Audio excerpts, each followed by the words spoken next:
मैं हूं वसीम मिश्रा। जनादेश यानी देश में हो रहे लोकसभा चुनावों की स्पष्ट और निष्पक्ष खबरें। देश भर में चुनावी सरगर्मी रफ्तार पकड़ चुकी है।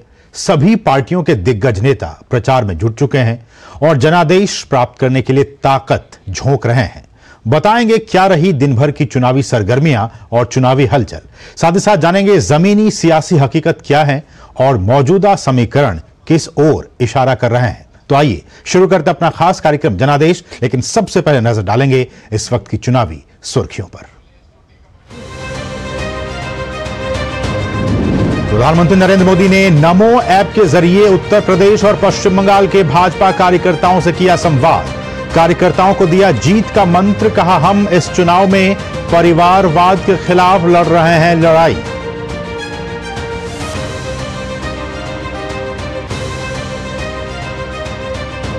लोकसभा चुनाव के लिए नामांकन का दौर जारी। लोकसभा अध्यक्ष ओम बिरला ने कोटा बूंदी से नामांकन पत्र किया दाखिल। वायनाड में कांग्रेस नेता राहुल गांधी ने किया नामांकन। सीपीआई प्रत्याशी एनी राजा ने भी भरा पर्चा। गौतम बुद्ध नगर से भाजपा प्रत्याशी महेश शर्मा ने दाखिल किया नामांकन। शशि थरूर ने तिरुवनंतपुरम लोकसभा क्षेत्र से भरा पर्चा।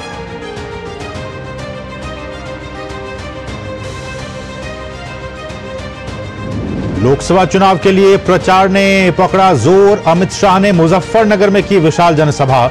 जेपी नड्डा ने राजस्थान के झालावाड़ में किया चुनाव प्रचार। राजनाथ सिंह ने गाजियाबाद में किया चुनाव प्रचार। वहीं दिल्ली में कांग्रेस अध्यक्ष मल्लिकार्जुन खड़गे का door to door campaign.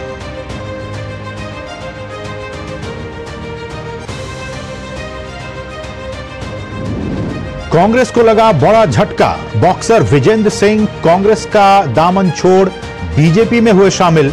Vijendra Singh ने कहा, प्रधानमंत्री मोदी के नेतृत्व में देश के विकास और तरक्की के लिए करना चाहता हूं काम।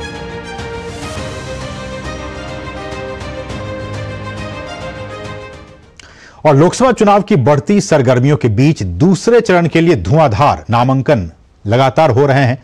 दरअसल दूसरे चरण के लिए नामांकन दाखिल करने का गुरुवार को आखिरी दिन है और इसी वजह से नामांकन प्रक्रिया में काफी तेजी दिखाई दे रही है। और इस दौरान रैलियों और रोड शो भी देखने को मिल रहे हैं, जहां नेता जनता से वोट की अपील करते नजर आए तो वहीं अपनी अपनी जीत के दावे भी वो करते दिखाई दिए।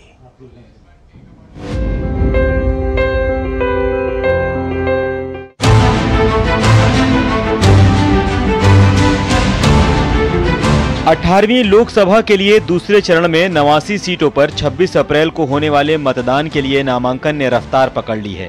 कांग्रेस, भाजपा समेत विभिन्न दलों के उम्मीदवारों ने रोड शो किए और नामांकन दाखिल किए। इसी क्रम में गौतम बुद्ध नगर लोकसभा सीट से 2 बार के सांसद भाजपा उम्मीदवार डॉक्टर महेश शर्मा ने नामांकन भरा। इस दौरान उनके साथ उत्तर प्रदेश के उप मुख्यमंत्री ब्रजेश पाठक मौजूद रहे। वहीं कोटा बूंदी लोकसभा सीट से भाजपा उम्मीदवार ओम बिरला ने अपना नामांकन पत्र दाखिल किया। इस दौरान मुख्यमंत्री भजनलाल शर्मा भी मौजूद रहे। जबकि पश्चिम बंगाल के भाजपा प्रदेश अध्यक्ष और बालूरघाट लोकसभा क्षेत्र से पार्टी के उम्मीदवार सुकांत मजूमदार ने भी पर्चा दाखिल किया।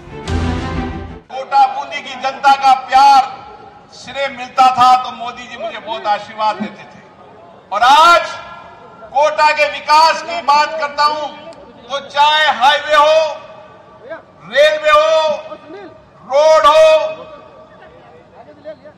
पासपोर्ट ऑफिस हो, जो बुनियादी सवाल थे वो सारे बुनियादी सवाल इस कार्यकाल में पूरे हुए हैं। हमारा जो जीत होगा इस बार ऐतिहासिक जीत होगा और बहुत बड़े मार्जिन के साथ ये सीट हम नरेंद्र मोदी जी को गिफ्ट देंगे। भाजपा के अलावा कांग्रेस और विपक्षी दलों के उम्मीदवारों ने भी नामांकन दाखिल किया। कांग्रेस नेता राहुल गांधी ने वायनाड से नामांकन दाखिल किया तो वायनाड से उनके सामने चुनाव लड़ रही सीपीआई नेता एनी राजा ने भी अपना नामांकन दाखिल किया। नामांकन से पहले राहुल गांधी ने प्रियंका गांधी के साथ एक भव्य रोड शो भी किया। कांग्रेस के नेतृत्व वाले यूडीएफ के उम्मीदवार शशि थरूर ने भी तिरुवनंतपुरम लोकसभा क्षेत्र से अपना नामांकन दाखिल किया। वहीं बिहार के पूर्णिया से आरजेडी उम्मीदवार बीमा भारती ने अपना पर्चा भरा।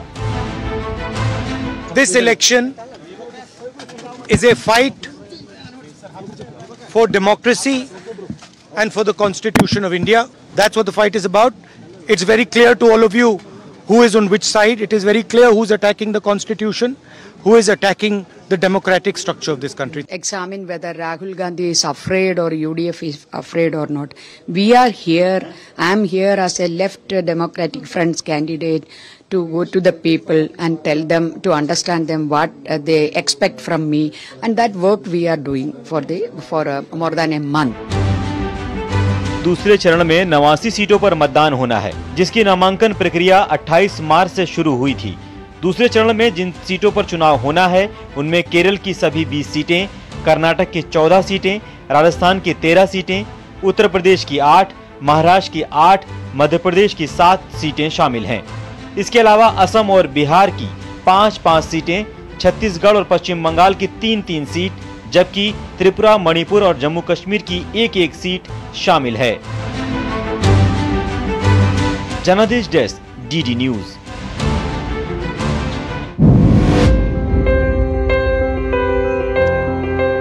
और लोकसभा चुनाव के पहले चरण के लिए फर्स्ट फेज के लिए भी चुनाव प्रचार जोर पकड़ता जा रहा है और इसी क्रम में भाजपा के वरिष्ठ नेता अमित शाह ने उत्तर प्रदेश के मुजफ्फरनगर में जनसभा को संबोधित किया। अमित शाह ने योगी सरकार की सराहना करते हुए कहा कि प्रदेश में 2017 में भाजपा की सरकार आने के बाद योगी सरकार ने गुंडों का आतंक रोका है और अब गुंडों ने यहां से पलायन शुरू कर दिया है। 2014 में मैं भाजपा का प्रभारी था। मैं यहाँ आया था, मुजफ्फरनगर से, सहारनपुर से पलायन चालू हो गया था। यहाँ पर कोई सुरक्षित नहीं था। आपने 2017 में भाजपा की सरकार बनाई, योगी सरकार ने यहाँ पर गुंडों का आतंक बनकर यहाँ पलायन रोका है और लोगों को सुरक्षित किया है। और इसके साथ साथ अब निर्दोष नागरिकों की जगह अब उत्तर प्रदेश से गुंडे पलायन करने लगे हैं। इस प्रकार की स्थिति उत्तर प्रदेश में बनाने का काम भारतीय जनता पार्टी की योगी आदित्यनाथ की सरकार ने किया है। और वहीं भाजपा अध्यक्ष जेपी नड्डा ने राजस्थान के झालावाड़ में एक विशाल जनसभा को संबोधित किया। पिछले 10 साल के कार्यकाल की सराहना करते हुए उन्होंने पीएम मोदी के ज्ञान योजना के फॉर्मूले को डिकोड करते हुए बताया कि किस तरह गरीब, युवा, अन्नदाता और नारी शक्ति के सम्मान की दिशा में देश ने काम किया है।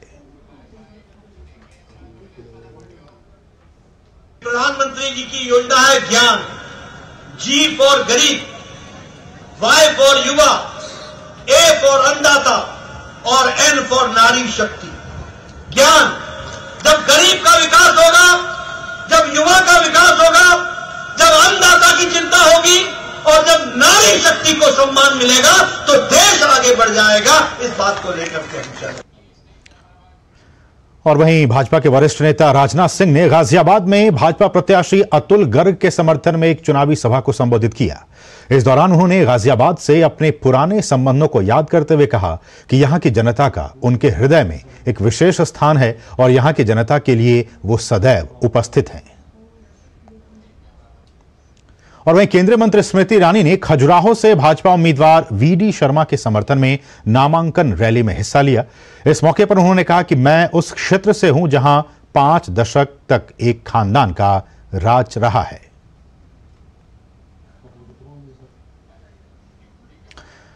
और वहीं आगामी लोकसभा चुनावों के चलते कांग्रेस अध्यक्ष मल्लिकार्जुन खड़गे ने उत्तर पूर्वी दिल्ली लोकसभा सीट से घर घर गारंटी अभियान की शुरुआत की। कांग्रेस कार्यकर्ता अगले कुछ हफ्तों में पूरे भारत में 8 करोड़ परिवारों को ये गारंटी कार्ड्स वितरित करेंगे, जो कि 14 अलग अलग भाषाओं में प्रिंट किए गए हैं। हमारे लोग घर घर बांटेंगे, लोगों से मिलेंगे और उनको बताएंगे कि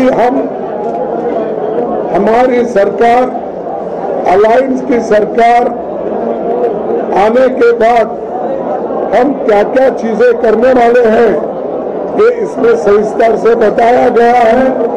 और हम लोगों को ये गारंटी देते हैं कि हमारी सरकार हमेशा गरीबों के साथ रही है और गरीबों का काम करेगी।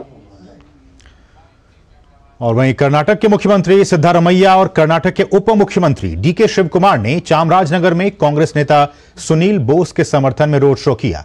दोनों नेताओं ने इस दौरान कहा कि जनता की अपेक्षाओं को पूरा करने का सामर्थ्य सिर्फ और सिर्फ कांग्रेस में है।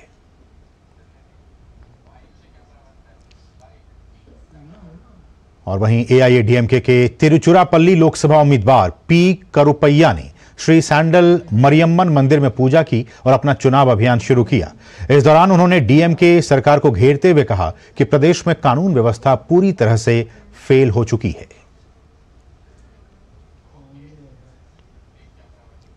तो आज दिन भर चले इस चुनावी जो गहमागहमी थी उस पर बातचीत करने के लिए इस वक्त हमारे साथ दो बहुत ही खास मेहमान हमारे साथ जुड़ चुके हैं। हमारे साथ वरिष्ठ पत्रकार समीर चौगांवकर जी हैं। समीर जी, आपका बहुत बहुत स्वागत है। और साथ ही साथ हमारे साथ दूसरे खास मेहमान रोशन गौड़ जी हैं, जो कि वो भी एक वरिष्ठ पत्रकार है। रोशन जी, आपका भी बहुत बहुत स्वागत है। शुरुआत समीर जी मैं आपसे करना चाहूंगा। और जिस तरह से हमने देखा कि आज दिन भर अलग अलग पार्टियों के जो प्रत्याशी हैं उन्होंने अपना नामांकन दर्ज किया, लेकिन सवाल समीर जी मेरा सबसे बुनियादी यही होगा कि पूरे देश की जनता और खासकर अमेठी और रायबरेली की जनता की नजरें इस बार अब तक लगी हुई हैं कांग्रेस पर कि वो कब इन दोनों ही सीटों के लिए जो उम्मीदवार हैं, कौन प्रत्याशी होंगे, उनके नामों का ऐलान करेगी। तो कैसे देखते हैं कि अभी तक हर क्षेत्र से लोग आ रहे हैं, चुनाव में अपना नामांकन दाखिल कर रहे हैं, पर्चा भर रहे हैं, लेकिन अभी तक इन दो सीटों तक के लिए अभी तक कोई प्रत्याशी कांग्रेस की तरफ से नाम अभी तक सामने नहीं आया है। कैसे देखते हैं आप इसे? देखिए, मुझे लगता है कि कांग्रेस की अगर दो सीटों की आप बात करोगे, अमेठी और रायबरेली और अमेठी सीट का, इसके अलावा अगर पूरे देश के अंदर देखोगे, अब मैं महाराष्ट्र का भी आपको जिक्र कर दूंगा। महाराष्ट्र के अंदर भी कांग्रेस अभी अपने उम्मीदवारों को तय नहीं कर पा रही है। कांग्रेस के अंदर इस चीज को लेकर एक बहुत दुविधा है। कांग्रेस की सबसे बड़ी समस्या ये चल रही है कि उम्मीदवार लड़ने के लिए चुनाव मिल नहीं पा रहे, गठबंधन के सहयोगी के साथ उनको सहयोग नहीं मिल पा रहा। उत्तर प्रदेश की अगर बात करें तो सिर्फ दो सीटें कांग्रेस की जो सबसे मजबूत गढ़ गांधी परिवार की मानी जाती थी, अमेठी और रायबरेली, वहां जब सोनिया गांधी ने जिस दिन घोषणा कर दी थी चिट्ठी लिखकर कि मैं अब रायबरेली से चुनाव नहीं लड़ूंगी और मेरे परिवार का ध्यान रखा, उन्होंने अपने पत्र में इस बात का विशेष जिक्र किया था। मुझे उसके बाद ही कांग्रेस को सबसे पहले जब सूची जारी हुई थी जिसमें राहुल गांधी का वायनाड से जिक्र हुआ था, उसे समय जारी कर देना चाहिए था कि अमेठी से कौन लड़ेगा और रायबरेली से कौन लड़ने वाला है। देखिए, भारतीय जनता पार्टी का तो तय था कि अमेठी से स्मृति ईरानी लड़ेगी, इसमें कोई दो राय नहीं थी। राहुल गांधी लड़ेंगे कि नहीं लड़ेंगे उसको लेकर एक पट्टी में लगा हुआ था। सोनिया गांधी ने रायबरेली खाली करी तो वहां से कौन लड़ेगा? मुझे लग रहा है कांग्रेस को अगर गांधी परिवार से नहीं लड़वाना था तो जिस भी व्यक्ति को लड़ने का विचार था उसका नाम पहले ही डिक्लेयर कर देना चाहिए था, जिससे उसे वहां काम करने के लिए समय मिलता। और बार बार जो गांधी परिवार पे पूछा जा रहा है, बार बार जो कांग्रेस से पूछा जा रहा है, उसका जवाब कांग्रेस को पहले ही दे देना चाहिए। ठीक है, लेकिन रोशन जी सवाल यह भी है कि आज हमने देखा राहुल गांधी को वो वायनाड से उन्होंने अपना नामांकन पत्र दाखिल किया। क्या हम इसके मान लें कि अब सिर्फ और सिर्फ जिस तरह से पिछले बार हमें देखा था कि वो अमेठी से भी चुनावी मैदान में थे, वायनाड से भी चुनावी मैदान में थे, क्या इस बार आपको लगता है कि सिर्फ और सिर्फ ये वायनाड से ही चुनावी मैदान में होंगे या अमेठी से भी कोई दृश्य, कोई समझ आपको आ रही है कि वो यहां से भी चुनावी मैदान में हो सकते हैं? असल में जो कांग्रेस के कार्यकर्ता हैं उनका पूर्ण प्रेशर है कि अमेठी से भी आप चुनाव लड़ो, क्योंकि पिछले बार उनका ऐसा मानना है कि वो हार गए, लेकिन इस बार जो है समर्थक उनके कार्यकर्ता उनके साथ हैं। लेकिन मुझे ऐसा लगता है कि जो अंदरूनी खबरें आ रही होंगी राहुल गांधी के पास या कांग्रेस के पास, तो उन्होंने सेफ सीट यानी वायनाड को चुना। लेकिन अब वायनाड में देखिए कि जो इनका गठबंधन है, जो कल परसों आपने रामलला मैदान में देखा कि सीपीआई और सीपीआईएम और कांग्रेस के लोग हाथ खड़ा करके एक मंच पर खड़े थे। और आज जब राहुल गांधी ने अपना नामांकन किया तो उनके साथ ही डी राजा जी की पत्नी ने भी नामांकन किया, यानी यूडीएफ और एलडीएफ दोनों एक दूसरे के खिलाफ लड़ रहे।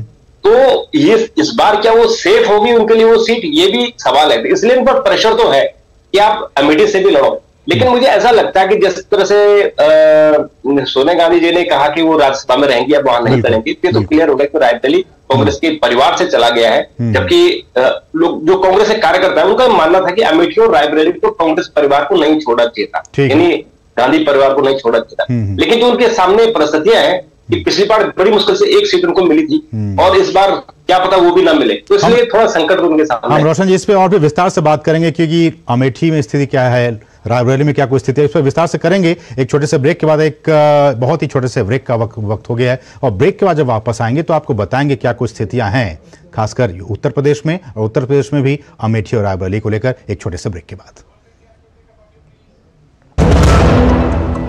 Bharti Hexacom Limited, a subsidiary of Bharti Airtel Limited, now proposes an initial public offer of equity shares. The 100% book built offer is being offered at a price band of ₹542 to ₹570 per equity share of face value ₹5 each. Offer opens on Wednesday, April 3rd, 2024. Offer closes on Friday, April 5th, 2024. The anchor investor bidding date is Tuesday, April 2nd, 2024. For risks involved and other details, please refer to the red herring prospectus dated March 22nd, 2024, which is available on the websites of the company, SEBI, the BRLMs and the stock exchanges.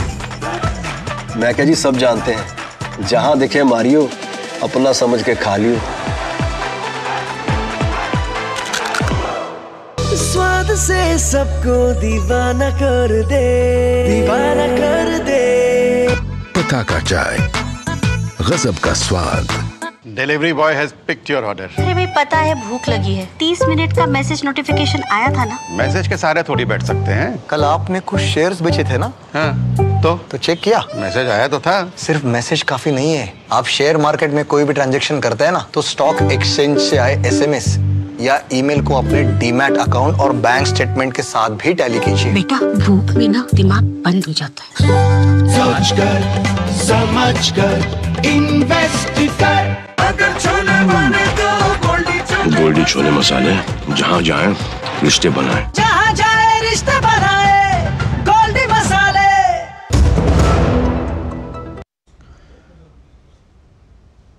और break के बाद आपका फिर से स्वागत है। लोकसभा चुनावों के मद्देनजर कांग्रेस की अभी तक 12 लिस्ट सूची आ चुकी है, लेकिन उसमें रायबरेली और अमेठी से उम्मीदवारों की घोषणा नहीं की गई है, जिसका जिक्र हम इससे पहले कर रहे थे। लंबे समय से कांग्रेस का इन दोनों ही सीटों पर कब्जा रहा है, लेकिन बीते चुनाव में अमेठी सीट पर कांग्रेस को हार देखने को मिली। सोनिया गांधी के इस बार राज्यसभा चले जाने के बाद यह तय हो गया है कि रायबरेली से कोई नया कांग्रेस से उम्मीदवार ही चुनावी मैदान में होगा, और वहीं अमेठी से राहुल गांधी की दावेदारी पर अभी भी सस्पेंस बरकरार है। इस रिपोर्ट को आइए देखते हैं।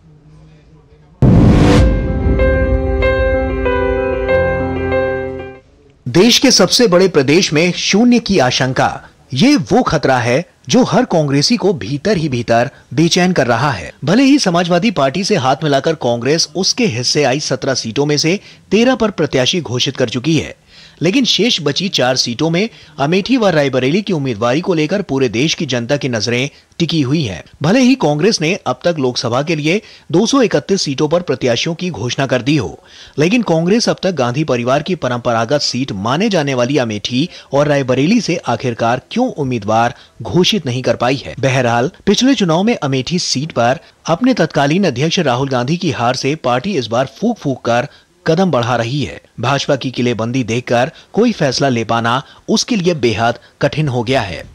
कांग्रेस की चिंता मत करिए, कांग्रेस के साथ देश है और देश के साथ कांग्रेस है। इंडिया गठबंधन इंडिया के लिए है, ये बात याद रखिए। और रायबरेली, अमेठी, सारी सीटों पे हमारे कैंडिडेट्स का नाम तैयार है। आप परेशान मत होइए मोदी जी, हम लोग अपनी स्ट्रेटजी के तहत चुनाव लड़ेंगे। सोनिया गांधी पहले ही रायबरेली सीट छोड़ चुकी हैं और उम्र के इस दौर में राजस्थान की राज्यसभा सीट के जरिए संसद पहुंच गई हैं। उनके जाने के बाद उम्मीद यही है कि रायबरेली सीट कांग्रेस महासचिव प्रियंका गांधी वाड्रा को मिलेगी, लेकिन अभी तक कांग्रेस किसी नतीजे पर नहीं पहुंच पाई है। वहीं बुधवार को वायनाड से नामांकन दाखिल करने के बाद भी राहुल गांधी अभी भी अमेठी में पिछली हार से असमंजस की स्थिति में दिख रहे हैं। वहीं भाजपा नेताओं का मानना है कि हार के डर के कारण कांग्रेस के बड़े लीडर इन सीटों पर उतरने से कतरा रहे हैं। देखिए, कांग्रेस के पास न नेता बचे हैं न कार्यकर्ता, और जहां तक रायबरेली और अमेठी का सीट का प्रश्न है तो गांधी परिवार इन दोनों सीटों को अपनी विरासत की सीट मानती रही है। लेकिन 2019 में अमेठी से राहुल गांधी को अमेठी की जनता ने चुनाव हरा दिया और टाटा बाय बाय कर दिया, और 2024 के चुनाव के पहले रायबरेली में स्वयं सोनिया गांधी ने चिट्ठी लिखकर रायबरेली की जनता को टाटा बाय बाय कर दिया, क्योंकि सोनिया गांधी ये जानती थी कि यदि मैं इस बार इस रायबरेली से चुनाव लड़ूंगी तो निश्चित रूप से मेरी हार हो जाएगी। गौरतलब है कि दोनों ही सीटों पर लोकसभा चुनाव में अभी तक सिर्फ 3 बार ही किसी गैर कांग्रेसी उम्मीदवार को सफलता मिली है। रायबरेली सीट की बात करें तो वहां पहला चुनाव 1952 में हुआ और कांग्रेस के फिरोज गांधी सांसद चुने गए। इसके बाद 3 बार इंदिरा गांधी, 2 बार अरुण नेहरू, 2 बार शीला कौल, 1 बार कैप्टन सतीश शर्मा और 5 बार सोनिया गांधी कांग्रेस से सांसद चुनी गईं।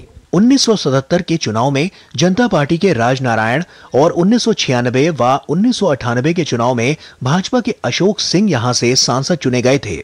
इसी तरह अमेठी में अब तक कुल हुए 16 लोकसभा चुनाव में से 13 में कांग्रेस को विजय मिली है। सिर्फ 1 बार भारतीय लोकदल और 2 बार भाजपा के प्रत्याशी चुनाव जीते हैं।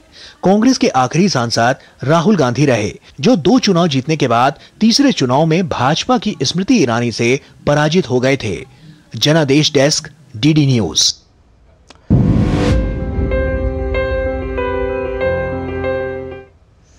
तो इस रिपोर्ट से यह मतलब निकाला जा सकता है कि चाहे वो अमेठी की सीट हो या फिर रायबरेली की सीट, परंपरागत तौर पर कांग्रेस के यहां पे स्थिति काफी मजबूत रही है, लेकिन बीते कुछ सालों में लगातार इसमें क्षरण होता दिखाई दे रहा है। हमारा सवाल हमारे साथ हमारे 2 खास मेहमान लगातार बने हुए हैं। समीर चौगाकर जी भी हमारे साथ बने हुए हैं, साथ ही साथ रोशन गौर जी भी बने हुए हैं। समीर जी, चूंकि हमने कहा कि परंपरागत तौर पर देखा जाए तो ये दोनों ही सीट कांग्रेस के पाले में कई वर्षों तक रही।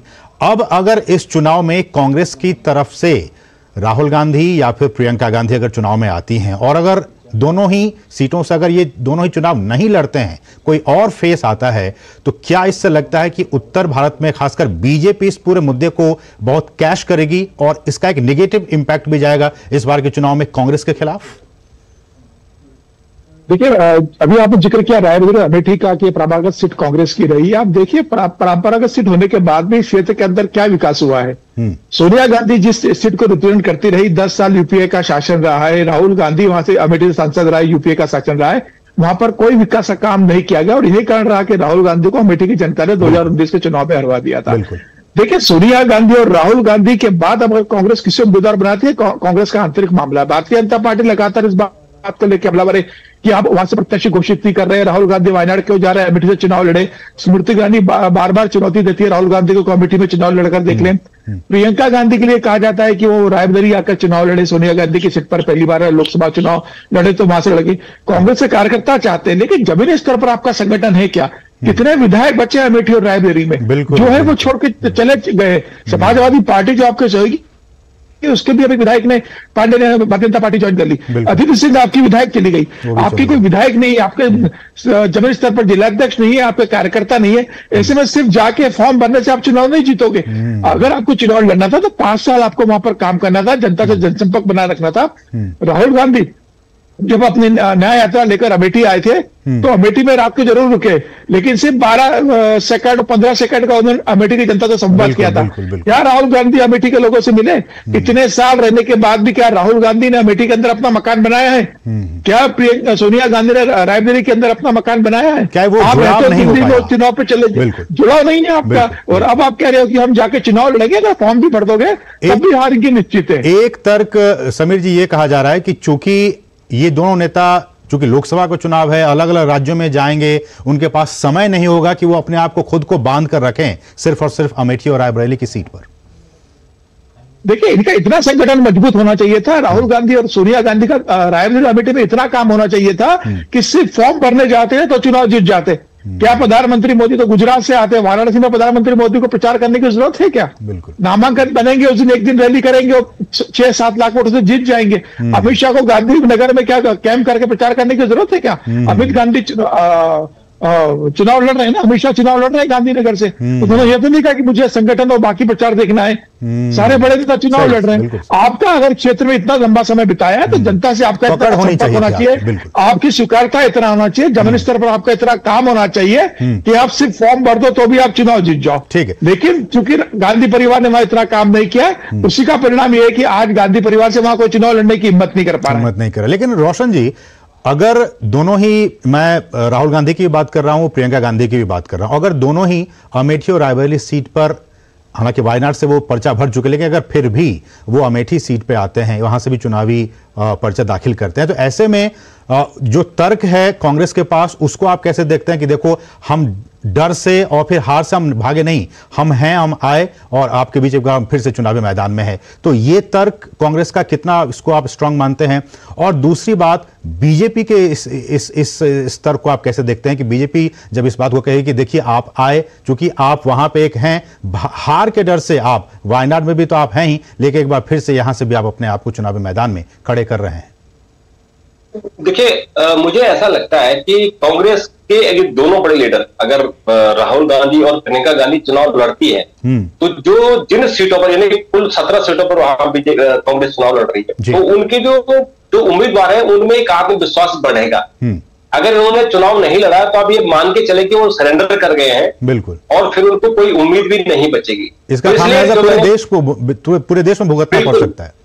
हाँ, क्योंकि जो कार्यकर्ताओं का जोश होता है, जो कार्यकर्ता वो जो उत्साह है कार्यकर्ताओं का, जो आत्मबल होता है, वो टूटता है। इसलिए कार्यकर्ता उनको बार बार कह रहे हैं कि आप अमेठी से भी चुनाव लड़ो, आप वायनाड से भी लड़ो, जहां से आप जीतेंगे वहां तो देखी जाएगी, लेकिन यहाँ कार्यकर्ताओं का मनोबल आपको बढ़ाना पहले। बिल्कुल। तो इसलिए राहुल गांधी शायद, मुझे नहीं लगता कि यहाँ लड़ेंगे, क्योंकि ऐसे भी सुनने में आया कि राहुल गांधी अमेठी की जनता से नाराज है, और उन्होंने ये कहा कि मैंने इस जनता की बहुत सेवा की है और परिवार की तरह रखा है अमेठी के लोगों को, लेकिन उन्होंने मुझे हरा दिया, तो इसलिए वो अमेठी जाना ही नहीं चाहते। आपको याद होगा कि जब से वो चुनाव हारे, सिर्फ एक बार अमेठी गए, जबकि लगातार वहां जा रहे थे। अभी उन्होंने बहुत अच्छा वहां एक अपने लिए उन्होंने घर भी बनाया, तो लोगों में विश्वास बढ़ता कि हमारे बीच के हैं।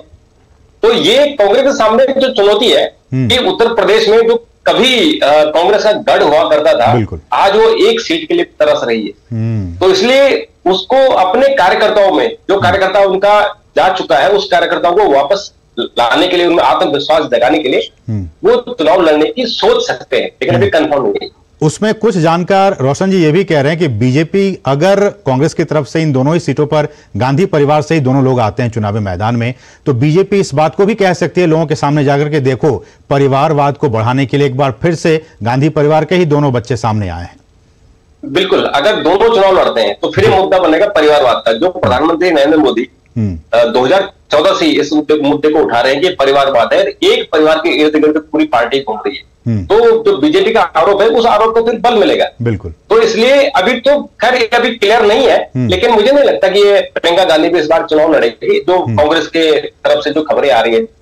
लेकिन राहुल गांधी पर प्रेशर जरूर है कि वो अमेठी से चुनाव लड़े, लेकिन मुझे लगता है हमें थोड़ा सा इंतजार करना पड़ेगा। ठीक है। लेकिन उनका जो कांग्रेस के कार्यकर्ताओं का आत्मबल गिरा हुआ है, उसको जगाने की कांग्रेस की बहुत बड़ी जरूरत। लेकिन समीर जी, अभी बीते दिनों जब इंडी गठबंधन की तरफ से एक रैली आयोजित की गई दिल्ली में, उसमें हमने देखा कि प्रियंका गांधी किस तरह से भाषण दी और लगा कि एक्टिव पॉलिटिक्स में वह फिर से नजर आ रही। ऐसे में क्या आपको लगता है कि रायबरेली सीट से कांग्रेस चाहेगी कि प्रियंका गांधी चुनावी मैदान में उतरे? देखिए, अगर प्रियंका गांधी की इच्छा होती और प्रियंका गांधी चाहती तो रायबरेली में उन्हें काम करने के लिए बहुत लंबा समय था। सोनिया गांधी सांसद जरूर बने, लेकिन सोनिया गांधी ने रायबरेली जाना छोड़ दिया था। प्रियंका गांधी तो उत्तर प्रदेश की प्रभारी थी ना, उत्तर प्रदेश में उन्होंने काम किया था। लेकिन क्या हुआ, उन्होंने उत्तर प्रदेश के अंदर लड़की हुई लड़ सकती का कैंपेन दिया, कितना उन्होंने उत्तर प्रदेश के अंदर दौरा किया, कितना कैंप किया, उसका परिणाम उत्तर प्रदेश के चुनाव में दिख गया। अब उसके बाद उन्हें उत्तर प्रदेश के प्रभार से हटा दिया गया, वहां अविनाश पांडे को प्रभार बना दिया गया है। तो प्रियंका गांधी जिसे उत्तर प्रदेश की जिम्मेदारी दी गई थी, वो उत्तर प्रदेश में संगठन को संगठित कर पाई, न कार्यकर्ताओं के अंदर उत्साह बना पाई, ना अमेठी और रायबरेली सीटों के अंदर वो कोई संगठन मजबूत कर पाई है। अगर प्रियंका गांधी का रायबरेली से लड़ने का रहता तो उन्हें लगातार वहां काम करना चाहिए था, वहां दौरा करना चाहिए था। मुझे लग रहा है कि प्रियंका गांधी भी इस बात को जानती है कि योगी आदित्यनाथ ने 2017 के बाद से जिस तरीके से उत्तर प्रदेश में काम किया, प्रधानमंत्री मोदी ने जिस तरीके से पूरे देश के अंदर काम किया, भारतीय जनता पार्टी का संगठन जिस तरीके से मजबूत हो चुका है, उसमें किसी भी स्थिति में राहुल गांधी और प्रियंका गांधी का अमेठी और रायबरेली से जीतना संभव नहीं है। यह कांग्रेस का शीर्ष नेतृत्व भी जानता है, यह राहुल गांधी भी जानते हैं, प्रियंका गांधी भी जानते हैं। तो राहुल गांधी तो हार चुके हैं, हार के वायनाड चले गए। प्रियंका गांधी हार के कहां जाएगी? उन्हें तो कोई दूसरी सीट है नहीं, वो लड़ेंगी रायबरेली से। अगर वो वहां भी हार गई तो बंद मुट्ठी लाख की जो वो खुल जाएगी। आपको लगता है समीर जी कि इन दोनों उम्मीदवारों को कम से कम लड़ना चाहिए? आपको लगता है? देखिए मुझे लगता है कि नहीं लड़ना चाहिए। देखो जहां आपकी हार निश्चित है कि आप हारोगे, आप 5 साल काम करके लड़ते हैं ना चुनाव। लेकिन एक नैरेटिव भी तो सर होता है ना, एक नैरेटिव आप कम से कम कांग्रेस कार्यकर्ताओं के पीछे कम से कम कितने कार्यकर्ता बचे आपके पास? आपका वोट परसेंट क्या बचा है? आपके पास उत्तर प्रदेश के अंदर एक विधायक है आपके अंदर, आपके पास कोई नाम लेने वाले कार्यकर्ता नहीं बची है। आप अमेठी में मुट्ठी भर कार्यकर्ता पे उत्साह जगा दोगे, चुनाव हार जाओगे और फिर ये लगा रहेगा कि 2 लगातार चुनाव हार गए, तो कांग्रेस के लिए भी बहुत मुश्किल होगा राहुल गांधी को डिफेंड करना। एक बार आप चुनाव हार चुके हो, सिर्फ फॉर्म भर देने से, कार्यकर्ता को उत्साह बढ़ा देने से आप चुनाव नहीं जीतोगे। आपके पास जमीनी स्तर पर संगठन भी होना चाहिए। केंद्र सरकार या राज्य सरकार के खिलाफ कुछ ऐसा होना चाहिए कि आप चुनाव जीत सको। बिल्कुल।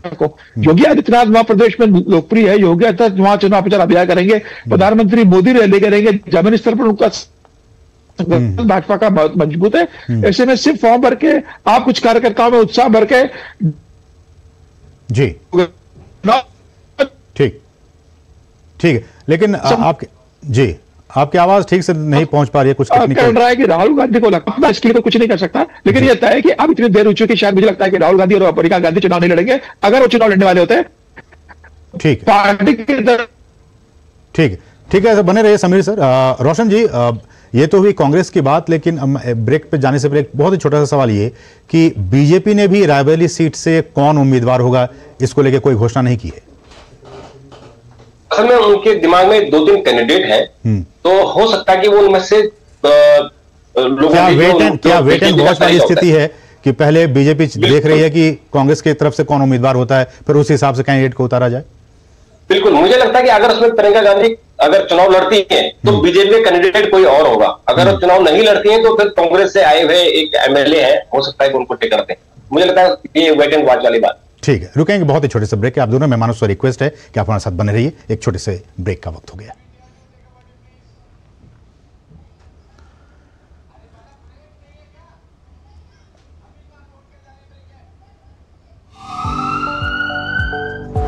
स्वास्थ्य से जुड़ी महत्वपूर्ण बात, देश के प्रख्यात विशेषज्ञों के साथ व्यस्त जीवन में रखें अपने स्वास्थ्य का ध्यान।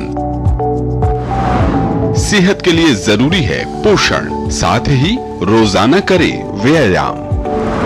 कैसे हो रोग के लक्षणों की पहचान, बीमारियों की कैसे करें रोकथाम। यदि आप हैं किसी रोग से परेशान, फोन और ईमेल के माध्यम से पूछें अपना सवाल, विशेषज्ञों से मिलेगा सही समाधान। देखिए स्वास्थ्य से जुड़ा विशेष कार्यक्रम टोटल हेल्थ हर शनिवार और रविवार सुबह 8:30 बजे सिर्फ डीडी न्यूज पर। 28 राज्य, 8 केंद्र शासित प्रदेश, एक आम चुनाव, तैयार हो रहा है देश। जम्मू कश्मीर से तमिलनाडु तक, गुजरात से अरुणाचल तक, जानिए हर राज्य की राजनीति का क्या होगा लोकसभा चुनाव पर असर।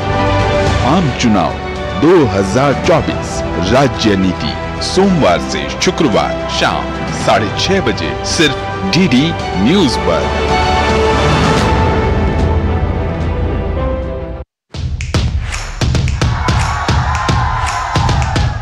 बिछ गई लोकसभा चुनाव की बिसात, बढ़ गया सियासी घमासान। केंद्र में किसकी बनेगी सरकार? क्या है राजनीतिक दलों के दावे और क्या है उनकी हकीकत? हर राज्य की चुनावी खबर और जनता के मुद्दे, होगा चुनाव से जुड़ी हर खबर का अपडेट। देश के कोने कोने में मौजूद हमारे संवाददाताओं से देखिए जनादेश हर शाम 7 बजे सिर्फ डीडी न्यूज पर। चुनाव का मौसम, सियासत के रंग, नेताओं के बयान, और अब हम पुरानी जगह पर आ गए हैं। अब सब दिन के लिए हम आ गए हैं, अब चिंता मत करिए। ये तो चचा भतीजे का मेरा कुश्ती हमेशा चलता आ रहा है। आज हम रेलवे टिकट नहीं खरीद सकते। जनता के सवाल, कांग्रेस साथ दिख रहा है सबको कि चोर चोर बसेरे भाई।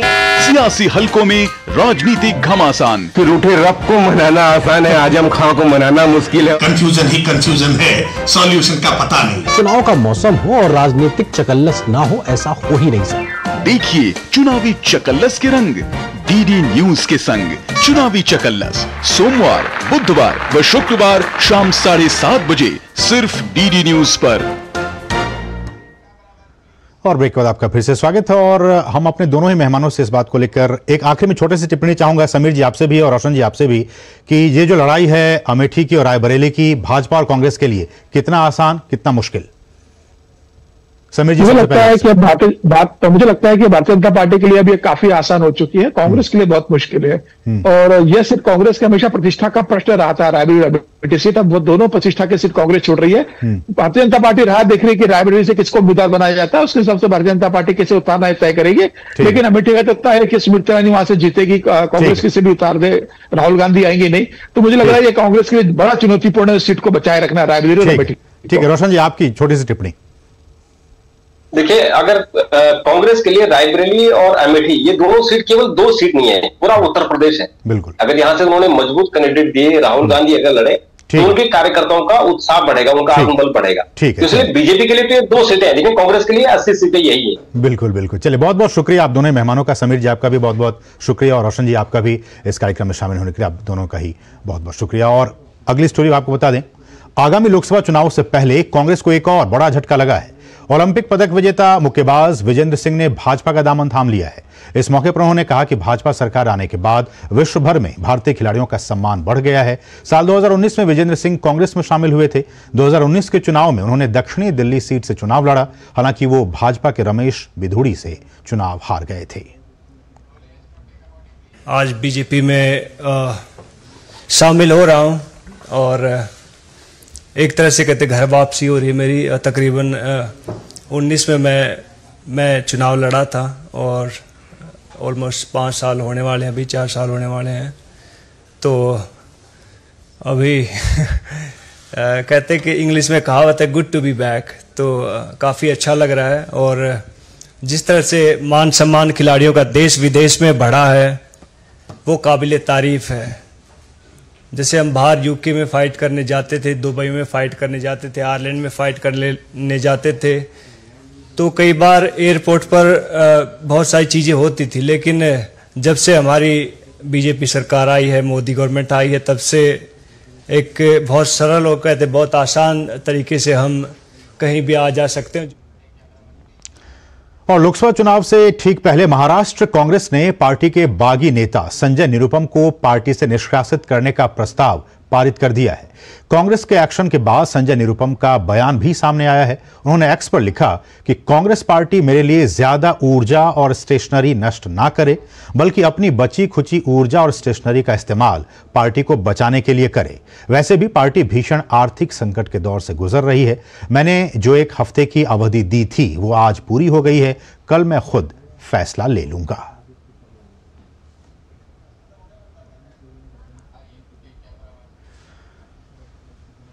और इस कार्यक्रम के आखिर में जाते जाते आपको छोड़े चलते हैं चुनाव आयोग के मतदाता जागरूकता संदेश के साथ। आप भी एक सजग मतदाता बने और अपने मताधिकार का प्रयोग जरूर करें। नमस्कार। बहाना नंबर 11, नींद पूरी करने का डे। बहाना नंबर 28, ट्रिप पर जाने का day. 39, binge watch all seasons. 65, घर की सफाई का डे। 1 वोट ना डालने से क्या होगा? और सबसे बड़ा बहाना, isn't it a holiday today? Holiday. 101 बहाने हैं वोट ना डालने के, पर इस चुनाव के पर्व में एक ही रीजन काफी है वोट डालने का, वो है हमारी रिस्पॉन्सिबिलिटी देश और हमारे फ्यूचर के लिए।